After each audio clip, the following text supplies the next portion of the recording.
আজি semiconductor industry আমাৰ জাগিৰোডত Tata company আহি বনাইছে।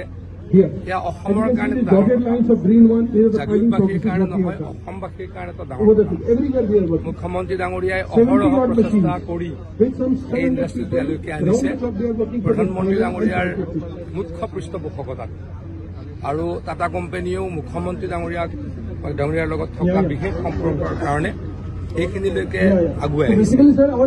এই ইণ্ডাষ্ট্ৰীটো আহি অসমলৈ এটা ডাঙৰ ইণ্ডাষ্ট্ৰিয়েল ৰিভলিউশ্যনৰ বাট মুকলি কৰিছে। এইটো জাষ্ট ষ্টাৰ্টিংহে হৈছে মই ভাবোঁ, আৰু বহুত ইণ্ডাষ্ট্ৰী হয়তো অসমলৈকে অনাগত সময়ত আহিব বা অতি সোনকালে আহিব। মই যেতিয়া ইয়ালৈকে আহোঁ, ইয়াৰ বিষয়াসকলৰ লগত কথা পাতোঁ, তেখেতলোকে কয় যে বহুত টাটা ছেমিকণ্ডাক্টৰৰ লগত ৰিলেটেড ইণ্ডাষ্ট্ৰী আহিবলগীয়া আছে। এনচিলাৰী যি ইণ্ডাষ্ট্ৰী আমি কওঁ, ইয়াতে তেওঁলোকে হয়তো দূৰৰ পৰা ইণ্ডাষ্ট্ৰী ইয়াৰ লগত জড়িত বেলেগ সৰু ইণ্ডাষ্ট্ৰী নাথাকিলে বহুত দূৰৰ পৰা তেওঁলোকে সামগ্ৰী আনিব লাগিব, যিটো আনিলে অসুবিধা হ'ব। গতিকে ওচৰে পাজৰে তেওঁলোকে কোৱা মতে যথেষ্ট ইণ্ডাষ্ট্ৰী গঢ় লৈ উঠিব। তাৰপিছত আমি জানো যে 15,000 ডিৰেক্ট এমপ্লয়িজ হ'ব, 14,000 ইনডিৰেক্ট এমপ্লয়িজ হ'ব। তেওঁলোকৰ কাৰণে থাকিবলৈ বৃহৎ বহুত ঘৰৰ প্ৰয়োজন হ'ব বা ফ্লেটৰ প্ৰয়োজন হ'ব। আৰু তেখেতলোক যেতিয়া থাকিবলগীয়া আহিব, ইয়াত হোটেল লাগিব, ৰেষ্টুৰেণ্ট লাগিব, গেলামালৰ দোকান লাগিব, কাপোৰৰ দোকান লাগিব। মানে ইয়াৰ পৰা এই অঞ্চলৰ ৰাইজ যথেষ্ট উপকৃত হ'ব। এতিয়ালৈকে মই যিমান জানো 1,300 বা 1,400 এমপ্লয়িজ ইয়াতে কাম কৰি আছে। তাৰে প্ৰায় 900 ল'ৰা ছোৱালীয়ে অসমত।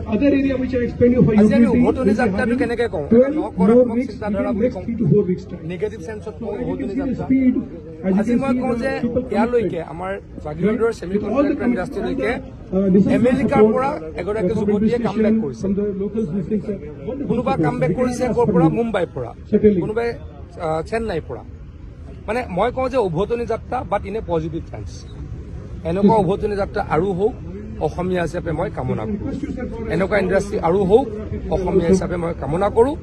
আৰু এটাই আশা, হিমন্ত বিশ্ব শৰ্মা ডাঙৰীয়াৰ নেতৃত্বত অসমে আৰু প্ৰাণ পাই উঠিব, অসমত ইণ্ডাষ্ট্ৰিৰ ৰিভলিউশ্যন হ'ব।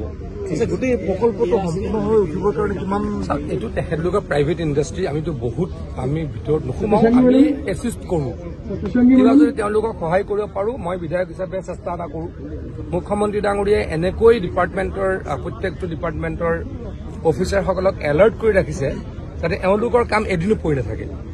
আজিও অফিচাৰসকলক লৈ আহি আলোচনা কৰোৱাৰ কাৰণটোৱে সেইটো। অফিচাৰসকলৰ আগত মুখ্যমন্ত্ৰী ডাঙৰীয়াই ক'লে, যিসকল ছিনিয়ৰ মোষ্ট ছেক্ৰেটাৰীজ হয়, তেওঁলোকক ক'লে যে আমি মাৰ্কেট দিব নোৱাৰোঁ কোনোবা ইণ্ডাষ্ট্ৰী আনিলে, কাৰণ ইয়াৰ পৰা কোনোবা যাব লাগিব আমেৰিকালৈ, কোনোবা যাব লাগিব ক'লৈকে, জাপানলৈকে। গতিকে আমি বজাৰখন আমাৰ ইয়াত নাই, কিন্তু আমি ভাল পাৰফৰ্মেঞ্চ দি যাতে ৰেড টেপিজিম নহয়, তেনেকৈ যদি আমি এদিনতে যদি দুদিনতে যদি আমি অৰ্ডাৰবিলাক কৰিব পাৰোঁ, তেতিয়া এইখিনি কামত এইখিনি চাবলৈ, এইখিনি ল'বলৈ আৰু ইণ্ডাষ্ট্ৰী আহিব, সেইখিনি কৰিবলৈ আমি সাজু আছোঁ।